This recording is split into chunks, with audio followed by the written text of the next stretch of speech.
boss, so meron nga pala tayong unit dito na Isuzu D-Max. So ang complaint ng customer, kapag inon niya yung kanyang aircon ay umiingay yung kanyang aircon belt.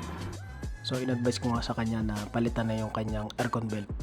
Kung makikita nyo naman, medyo lubog na yung belt niya doon sa pulley. So gamit lang tayo dito mga boss ng number 14 na boxer wrench para maluwagan natin yung kanyang tensioner. Kapag maluwag na yan mga boss yung number 14, so i-next natin yung number 12. Gamit lang tayo dito ng deep socket na number 12, tapos ratchet para mas mabilis nating maluwagan at may baba yung tensioner niya.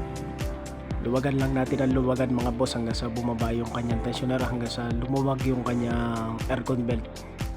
Kapag nakita nyong bumaba na ng maganda yung kanyang tensioner mga boss, so maluwag na yung kanyang aircon belt, so pwede na nating kalasin yan. Paano nga ba natin aalisin yung belt dyan? So ipasok lang natin yung aircon belt doon sa kanyang fan, tapos iikot lang natin ng iikot yan mga boss hanggang sa makalabas na. So chinek ko na din yung tensioner, so swabe pa naman at goods pa naman yung ikot nya. So pakita ko lang sa inyo kung ano itsura ng belt na kinalas natin. So ayan, medyo manipis na. So abangan nyo na lang yung part 2 kasi wala pa yung pyesa, hinihintay pa natin. Salamat!